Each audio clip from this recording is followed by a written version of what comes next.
नमस्कार दोस्तों। I am very well and I hope that you are also fine. आज हम बात करेंगे प्रेजेंट कंटिन्यूस टेंस। इसकी हम बात कर रहे थे एडवर्ब की। किसकी बात कर रहे थे? एडवर्ब की।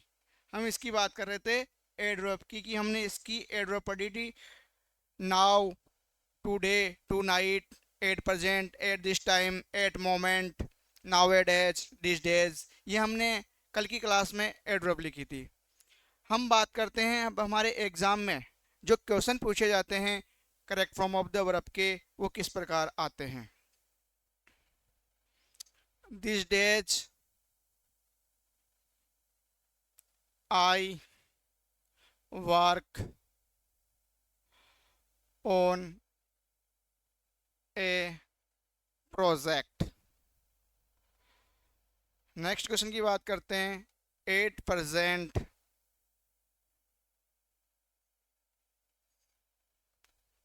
ही इज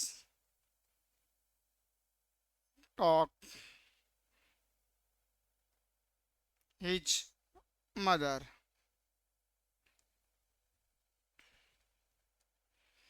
दे खालिस्तान कम टू हाउस नाउ। हम बात कर रहे हैं प्रेजेंट कंटिन्यूस टेंस की। हमने इसकी एडवर्ब पढ़ी थी। This days, at present, at this time, at moment, now, nowadays, today, to night.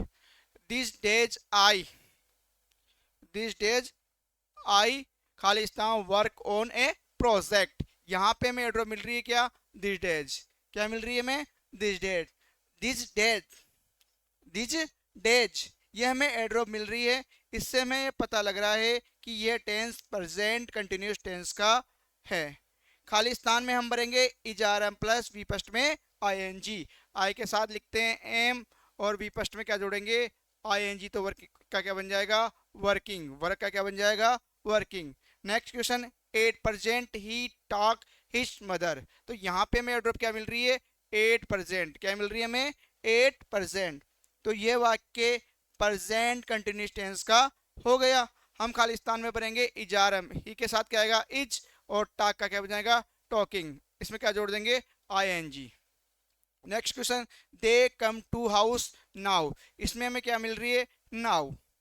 कल हमने लिखी थी now, this days, now at age, at present, tonight, today, at this moment. तो हमें नाउ मिल गया। दे के साथ क्या लिखते हैं? हेल्पिंग वर्ब में आर आएगा और कम का क्या जाएगा? कमिंग। इस प्रकार हमारे एग्जाम में correct form of the verb के क्वेश्चन पहुंचे जाते हैं। अब हम बात करते हैं सिंपल प्रेजेंट टेंस और प्रेजेंट कंटिन्यूस टेंस में क्या थोड़ा सा डिफरेंस है। क्या थोड़ा सा डिफरेंस है। हम बात करते हैं सिंपल प्रेजेंट टेंस की। सिंपल प्रेजेंट टेंस, इसी को हम बोलते हैं प्रेजेंट इंडेफिनिट टेंस।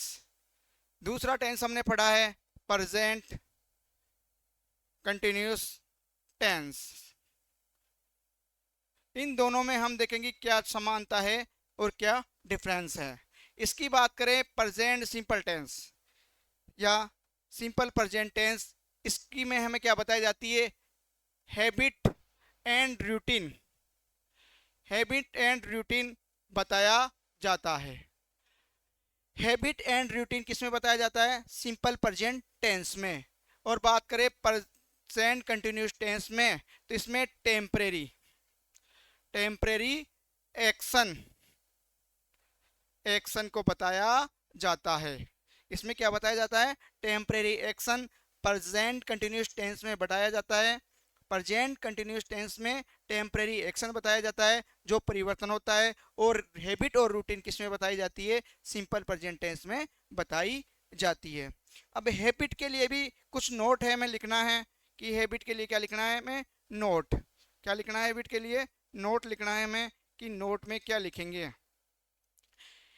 हैबिट के लिए, हैबिट आदत बताने के लिए, हैबिट के लिए सिंपल प्रेजेंट टेंस या present indefinite tense, simple present tense,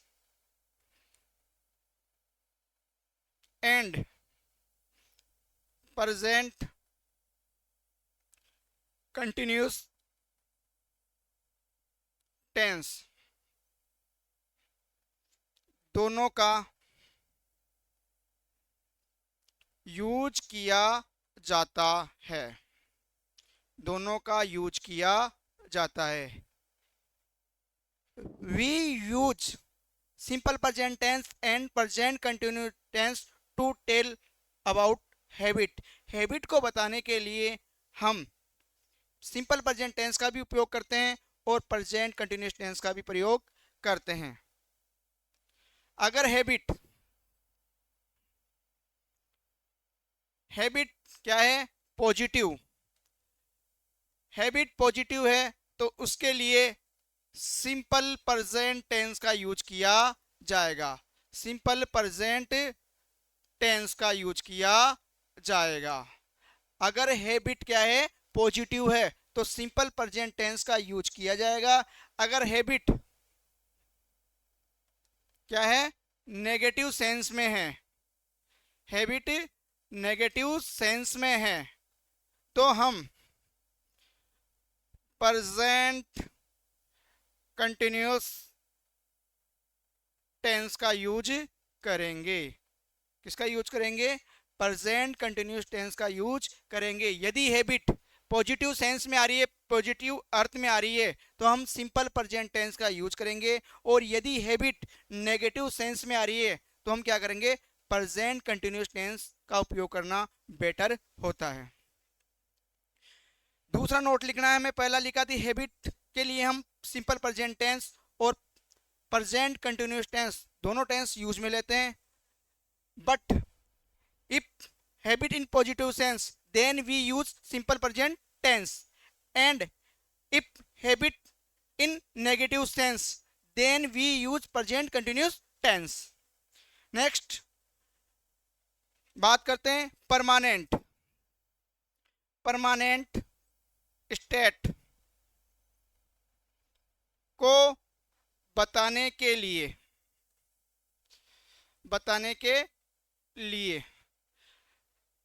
स्थायी स्थिति को बताने के लिए सिंपल प्रेजेंट टेंस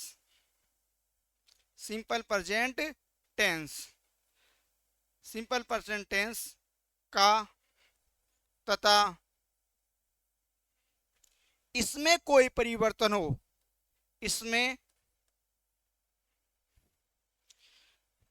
क्या हो? इसमें क्या हो? परिवर्तन हो। इसमें क्या हो? परिवर्तन हो, कोई चेंज हो, परमानेंट स्टेट में चेंज हो तो प्रेजेंट कंटिन्यूस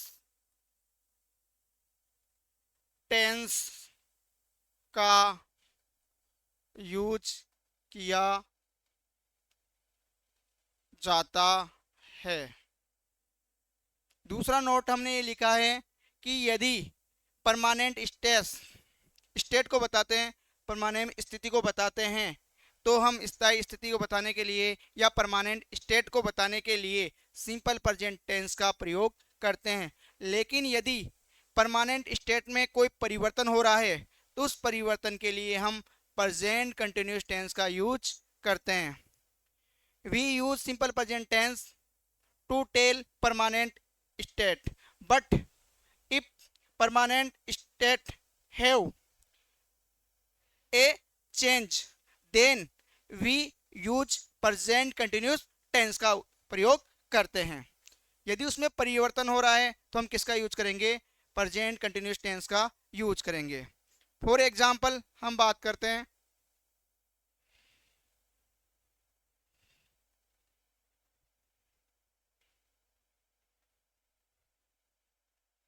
हम आगे बात करते हैं एग्जाम्पल की कि किस प्रकार हैबिट आएगी और किस प्रकार हमारे परमानेंट स्टेट आएगी।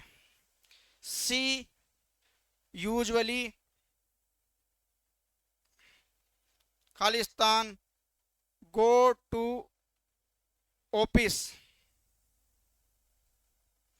Bye car but today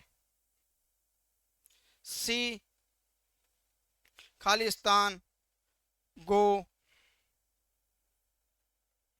by bus. ये मैंने एक एग्जांपल लिखा है। She usually go to office, यहां में क्या मिल रहा है, यूजुअली क्या मिल रहा है यहाँ पे, यूजुअली। वह सामान्यतः किससे जाता है, कार से जाता है। But today she go by bus, she है सॉरी, वह सामान्यतः किससे जाती है, कार से जाती, स्त्रीलिंग है। बट आज किससे गई है वो, बस से। तो पहले की परमानेंट स्थिति बता रहा है वो, परमानेंट स्टेटस, स्टेट बता रहा है, परमानेंट स्थिति बता रहा है। तो यहाँ पे क्या गया है, यूजुअली, और हमने पढ़ा था यूजुअली किस में आता है, सिंपल प्रेजेंट टेंस में। तो सी के साथ गो लिखेंगे, गो के साथ क्या जोड़ देंगे, एस या ई एस। जिस वर्ब के अंत में S double S S S C H O X Z आता है तो हम क्या जोड़ते हैं, उस वर्ब में एक वचन कर्ता के लिए, सिंगुलर सब्जेक्ट के लिए एस ई एस का प्रयोग करते हैं। तो क्या लगाएंगे, ई एस। बट टुडे, हमने टुडे ड्रॉप लिखी है किसकी, प्रेजेंट कंटिन्यूअस टेंस की। अब देखो यहाँ पे दूसरा रूल लिखा था हमने नोट डाल के कि अगर परमानेंट स्टेट को बता रहा है, परमानेंट स्थिति को बता रहा है, तो हम सिंपल प्रेजेंट टेंस का प्रयोग करते हैं। लेकिन अगर वो उसमें चेंज आता है तो यहाँ पे चेंज आएगा, टुडे किससे जा रही है वो, बस से, तो यहाँ पे आएगा सी के साथ इज, और गो का क्या बन जाएगा, गोइंग। तो यहाँ पे तो हो गया सिंपल प्रेजेंट टेंस, लेकिन उसकी स्थिति चेंज हो गई तो हमने किसका यूज कर दिया उस परिवर्तन में, इज गोइंग। तो यहाँ पे क्या हो गया है, परिवर्तन हो गया है उसकी स्थिति में, इसलिए हमने किसका यूज किया, प्रेजेंट कंटिन्यूअस टेंस का यूज किया, इज गोइंग का यूज किया। नेक्स्ट एग्जांपल की बात करते हैं। ही खालिस्तान talk to everybody, everybody, but today he not, negative note का प्रयोग करते हैं। खालिस्तान में हमने वर्ब लिखी talk to any body. She talk to everybody but today he not talk to anybody. ये हमने एग्जाम्पल लिखा, पहले में हमने बात की, तो यहाँ हम बात करें ही टॉक टू एवरीबडी, वह कि वो सबसे बात करता है, ये बता रहा है हमें उसकी परमानेंट स्टेट, क्या बता रहा है, परमानेंट स्टेट बता रहा है उसकी, परमानेंट स्टेट का मतलब स्थायी स्थिति बता रहा है। तो हम इसमें क्या लिखेंगे, ही के साथ टास्क लिख देंगे, क्या लिख देंगे, टास्क लिख देंगे, टास्क एस लगा देंगे। इसके बाद देखो टुडे ही नोट नेगेटिव आ रहा है, लेकिन आज उसकी स्थिति क्या हो गई है, चेंज। किससे पहले तो बात करता था लेकिन आज बात नहीं कर रहा, और इससे हमारा क्या हो गया, इससे हमारा टेंस हो गया प्रेजेंट कंटिन्यूअस टेंस। इज के साथ क्या आएगा, इज, ही एक वचन है तो क्या लिखेंगे, इज। नोट का नोट थर्ड स्थान पे आ जाएगा, टॉक का क्या बन जाएगा, टॉकिंग। इसमें क्या जोड़ देंगे, आईएनजी। तो यहाँ पे भी क्या हो गया है, उसमें परिवर्तन हो गया है, उसकी स्थिति में क्या हुआ है, परिवर्तन हुआ है। इसलिए हमने पहले वाले वाक्य में सिंपल प्रेजेंट टेंस का यूज किया, लेकिन जैसे ही उसकी स्थिति क्या हुई, चेंज हुई, तो हमने उसके लिए प्रेजेंट कंटिन्यूअस टेंस अर्थात इजारम प्लस वी फर्स्ट में आईएनजी का यूज किया। नेक्स्ट एग्जांपल, द वेदर, मौसम, खालिस्तान इम्प्रूव, इम्प्रूव का मतलब सुधार होना। अब मौसम में क्या होगा, सुधार। अब मौसम में सुधार होगा तो उसमें स्थिति परमानेंट रहेगी या बदलेगी, उसमें क्या होगा, परिवर्तन आएगा। तो इसमें जब परिवर्तन हो रहा है, क्या हो रहा है यहाँ पे, परिवर्तन हो रहा है, उस परिवर्तन के लिए स्थिति में क्या हो रहा है, चेंज हो रहा है, तो कौन सा टेंस आएगा, प्रेजेंट कंटिन्यूअस टेंस। तो वेदर के साथ क्या आएगा, इज, और यहाँ पे क्या होगा, improving, V I N G, क्या बन जाएगा, इम्प्रूविंग। नेक्स्ट एग्जाम्पल की बात करते हैं, ही खालिस्तान स्लिप। इसी के साथ एक एग्जाम्पल लिखता हूं मैं, ही खालिस्तान स्लिप 8:10 o'clock, 10 o'clock। ही स्लिप, वह सो रहा है, स्लिप एंड सोना। अब वो सो रहा है तो उसकी क्या होगी, थोड़ी देर बाद स्थिति चेंज होगी, अभी स्थायी स्थिति में नहीं है, लेकिन उसको क्या होगा, परिवर्तन होगा, और परिवर्तन होगा, इसकी स्थिति क्या होगी, चेंज। तो हम किसका यूज करेंगे, is sleeping, present continuous tense का। सेम इसी प्रकार दूसरा वाक्य, ही स्लीप एट 10 o'clock। यहाँ पे हमें क्या बता रहा है, 10 o'clock, कि वो कितने बजे सोता है, 10 बजे। अब यहाँ पे हमें क्या बता रहा है, उसकी परमानेंट स्टेट बता रहा है, परमानेंट स्टेट बता रहा है उसकी, क्या बता रहा है, परमानेंट स्टेट की परमानेंट दिशा दशा बता रहा है कि वो कितने बजे सोता है, 10 बजे। तो यहाँ पे परिवर्तन नहीं हो रहा, तो हम किसका यूज करेंगे, सिंपल प्रेजेंट टेंस का। तो यहाँ पे लिखेंगे स्लीप्स, क्या जोड़ देंगे, एस या ईएस। तो इसमें क्या गया, परमानेंट, ये क्या है, परमानेंट स्टेट, ये क्या हो गई, परमानेंट स्टेट हो गई। इसलिए इसमें तो क्या आएगा, स्लीप, सिंपल प्रेजेंट टेंस आएगा। लेकिन इज स्लीप आ रहा है, इज स्लीपिंग हो जाएगा, ही स्लीप्स आ रहा है डायरेक्ट, तो उसमें क्या करेंगे, इज स्लीपिंग अर्थात प्रेजेंट कंटिन्यूस टेंस का प्रयोग किया जाएगा। नेक्स्ट वाक्य में सेम वाक्य, इसके आगे हमने क्या जोड़ा, 8-10 o'clock। अब वो क्या बता रहा है, उसकी परमानेंट स्टेट बता रहा है, स्थायी दिशा बता रहा है, स्थायी दशा बता रहा है। उसके लिए हम किसका प्रयोग करेंगे, सिंपल प्रेजेंट टेंस का। नेक्स्ट वाक्य में बात करते हैं हम एग्जाम्पल की।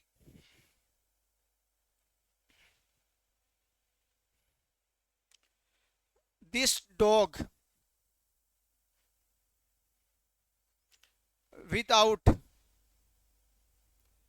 Any reason.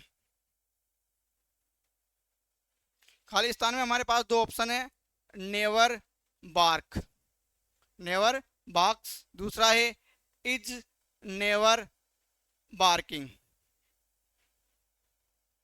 इसी प्रकार दूसरा वाक्य है इसके आगे, this dog without any reason. इसमें ऑप्शन है ऑलवेज बार्क्स, दूसरा ऑप्शन है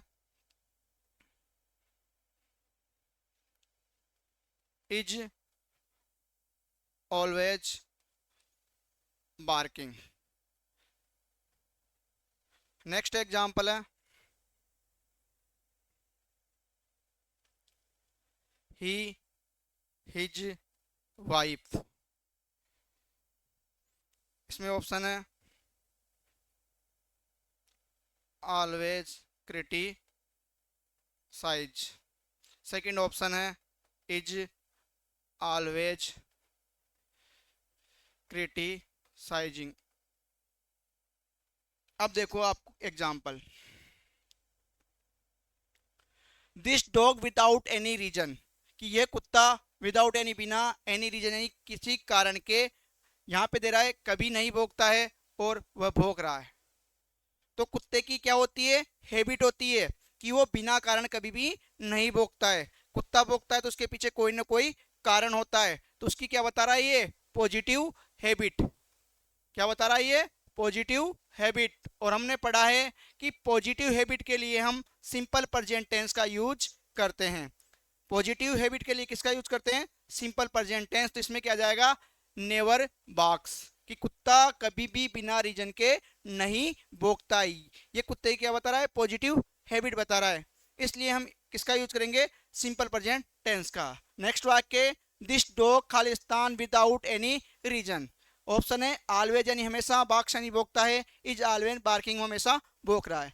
तो कुत्ता, द डॉग, दिस डॉग, ये कुत्ता विदाउट यानी बिना रीजन के क्या करता है, ऑलवेज बार्क्स हमेशा भौंकता है या हमेशा भौंक रहा है।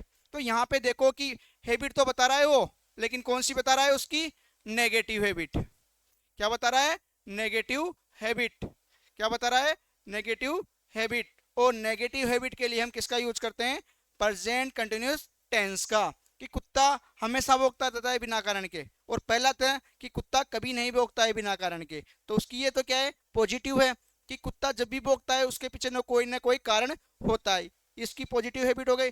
दूसरा वाक्य बात कर रहा है कुत्ता हमेशा भौंकता रहता है बिना कारण के, तो ये क्या हो गई उसकी नेगेटिव, क्योंकि उसको बिना कारण के नहीं भौंकना चाहिए। तो इसमें आ जाएगा is always barking, present continuous tense. अभी हमने नोट डाल के लिखा था कि पॉजिटिव हैबिट बताने के लिए सिंपल प्रेजेंट टेंस और किसी की नेगेटिव हैबिट बताने के लिए प्रेजेंट कंटिन्यूस टेंस का यूज किया जाता है। नेक्स्ट वाक्य, ही हिज वाइफ वह उसकी वाइफ की क्रिटिसाइज यानी आलोचना करता है। ये क्या है, उसकी हैबिट है।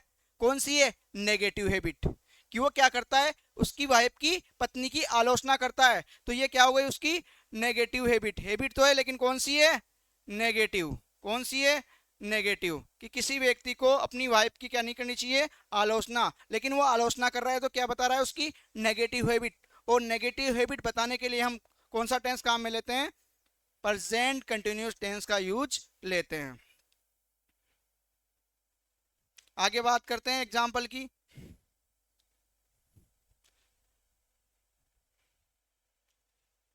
ही हिज हेड,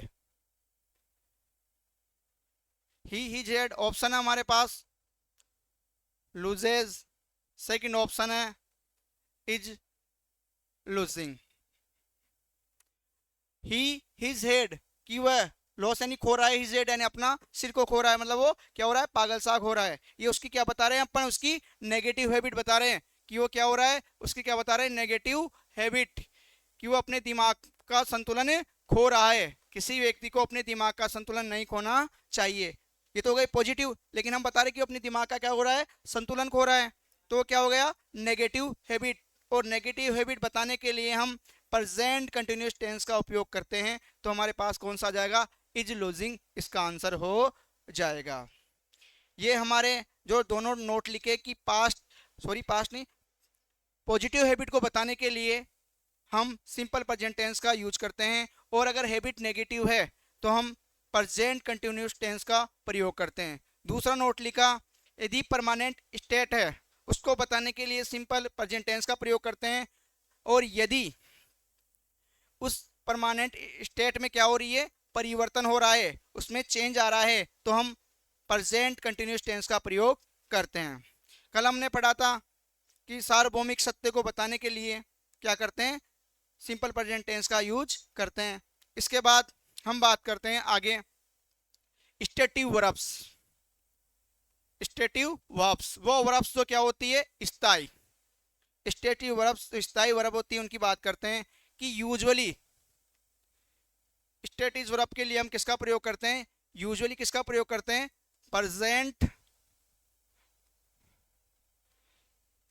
कंटिन्यूस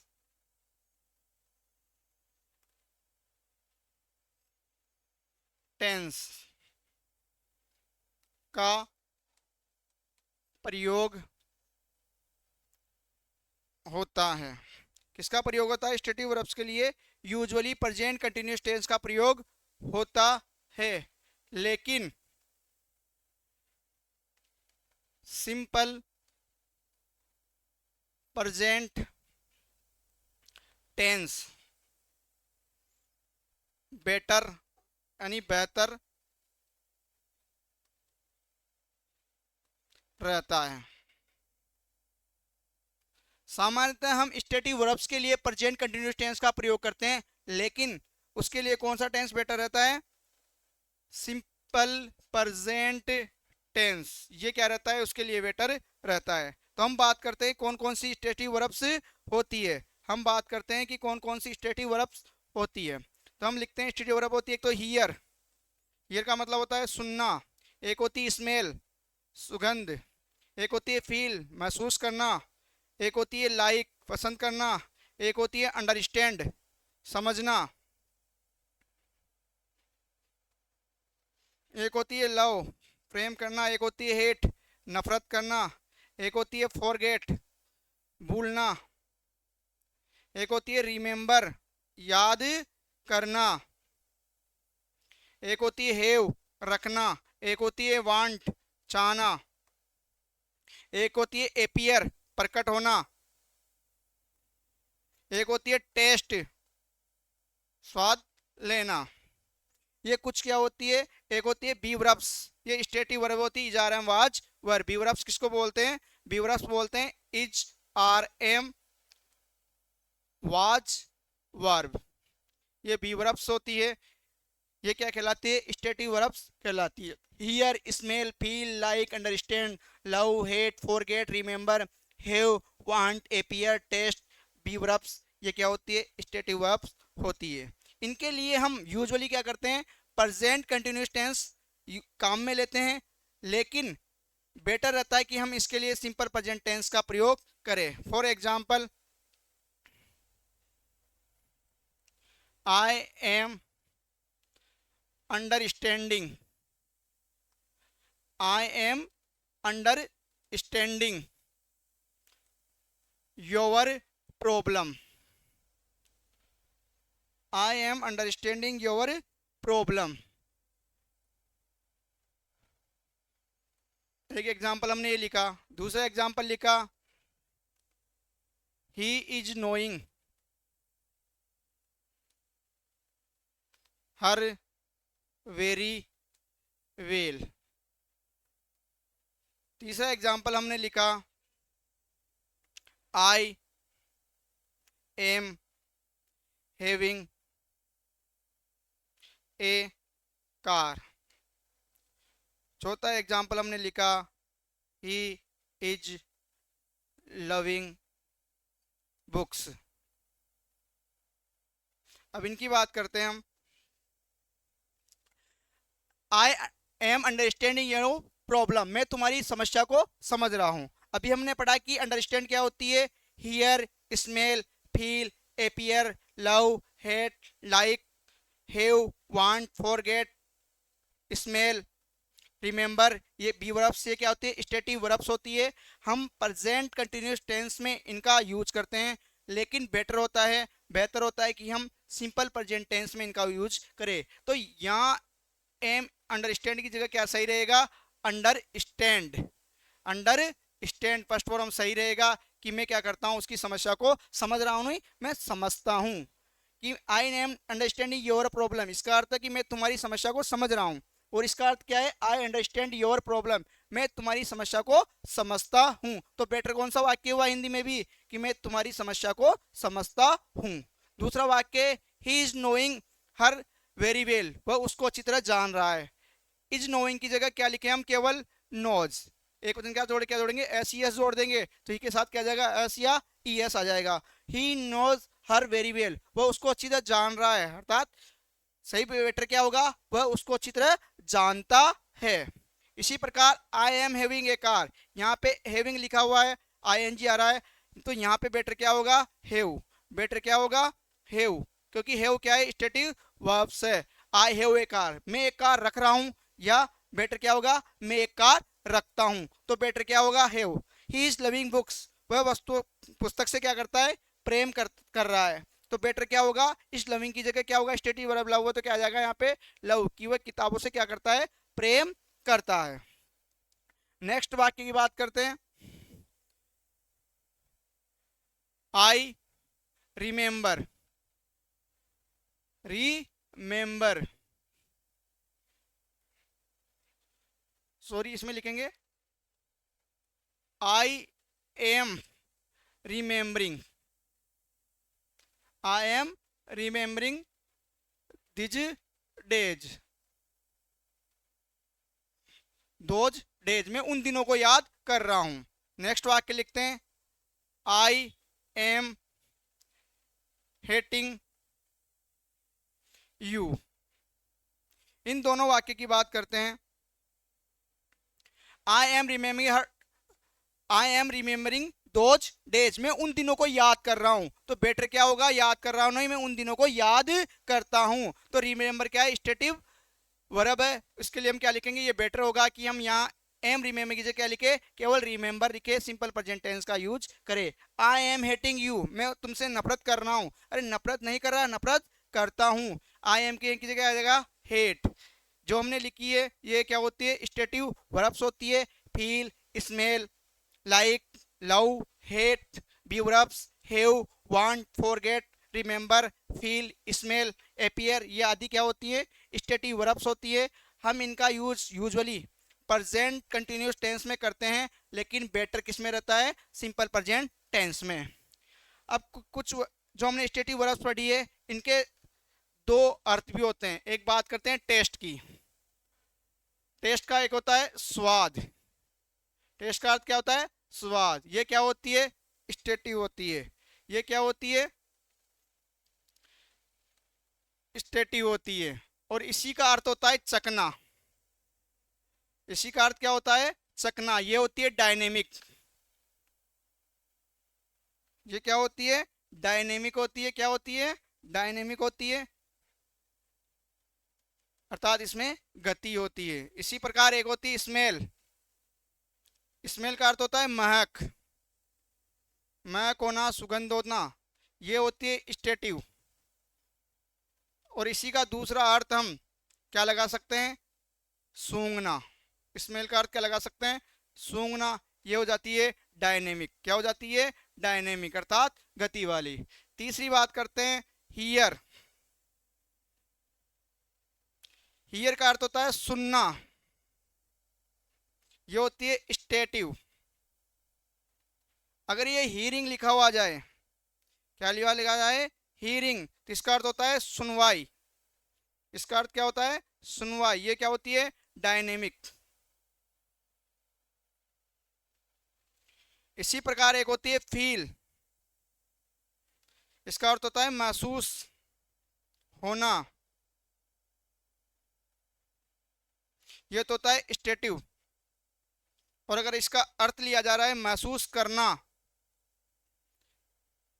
तो ये होती है डायनेमिक। टेस्ट का यदि हम अर्थ स्वाद में लगा रहे हैं तो ये क्या होगी? स्टेटिव होगी। अगर टेस्ट की मीनिंग का अर्थ हम चखना से लगा रहे हैं तो ये क्या होगी? डायनेमिक होगी।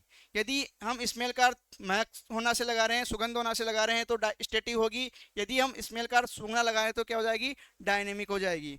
यदि हम ईयर का अर्थ सुनने से लगाएं तो क्या हो जाएगी? वो स्टेटिव होगी। और यदि हम हीरिंग का अर्थ सुनवाई हो जाएगा, इसका मतलब क्या हो जाएगी? डायनेमिक। और फील, महसूस होना, स्टेटिव है। और महसूस करना डायनेमिक है। फॉर एग्जाम्पल की बात करते हैं इनके लिए।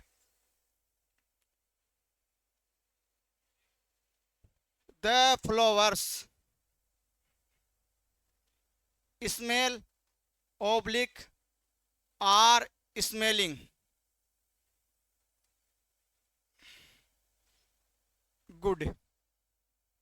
एक ये वाक्य। इसके दूसरा वाक्य लिखा I am smelling flowers. Next वाक्य हमने लिखा आई कैन हियर या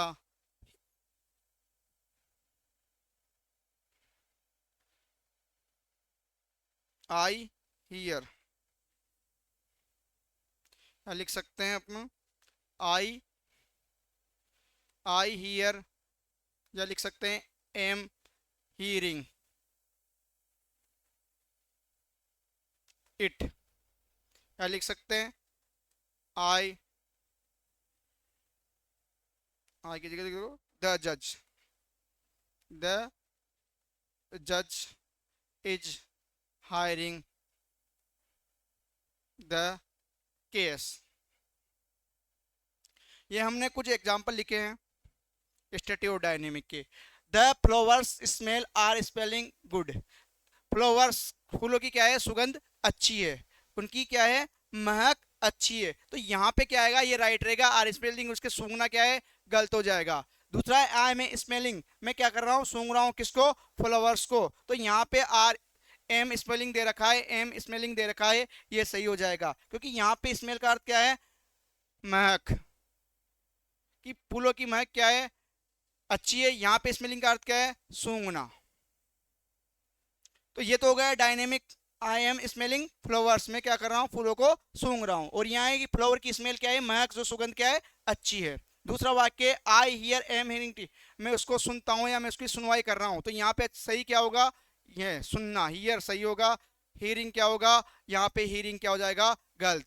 द जज इज हियरिंग द केस, यहाँ पे हियरिंग सही हो जाएगा क्योंकि वो क्या कर रहा है? उसकी सुनवाई कर रहा है। ये डायनेमिक हो जाएगा। जब स्टेटिव है जो, तो हमने किसका प्रयोग किया? सिंपल प्रेजेंट टेंस का। जब डायनेमिक है उसमें परिवर्तन हो रहा है, उसका जो हमने अर्थ पढ़ा वो चेंज हो रहा है, तो हम किसका प्रयोग कर रहे हैं? प्रेजेंट कंटिन्यूस टेंस का। इसी प्रकार हम बात करें नेक्स्ट वाक्य की, आई फील या एम फीलिंग वेरी गुड। इसी प्रकार वाक्य लिखूं, the doctor is feeling my pulse. Pulse का मतलब होता है धड़कन। यहाँ पे देखो, I feel am feeling very good, मैं बहुत अच्छा फील कर रहा हूँ या मैं अच्छा फील महसूस करता हूँ। तो यहाँ पे क्या आएगा, महसूस होना, ये क्या जाएगा, feel. The doctor is feeling, मैं क्या कर रहा है यहाँ पे, तो हो गया महसूस होना कि मुझे अच्छा महसूस हो रहा है, यहाँ पे अर्थ क्या होगा, स्टेटिज हो गया। लेकिन the doctor is feeling my pulse, doctor मेरी धड़कन को क्या कर रहा है, महसूस कर रहा है। तो यहाँ हमने क्या लिखा है, डायनेमिक में इज फीलिंग रखा, महसूस करना। धन्यवाद दोस्तों, ये हमारी आज की क्लास थी। आपको अच्छी लगी होगी तो लाइक एवं सब्सक्राइब करें। हम आपके जो लक्ष्य हैं, टारगेट है, एम है, उसको अचीव करने में आपका सहयोग कर रहे हैं। और हमारी क्लास आपको अच्छे से समझ में आ रही होगी। आपकी कोई क्यूरीज, क्वेश्चन हो तो आप कमेंट बॉक्स में लिखें, हम उनका समाधान करने की पूरी कोशिश करेंगे। थैंक यू, धन्यवाद।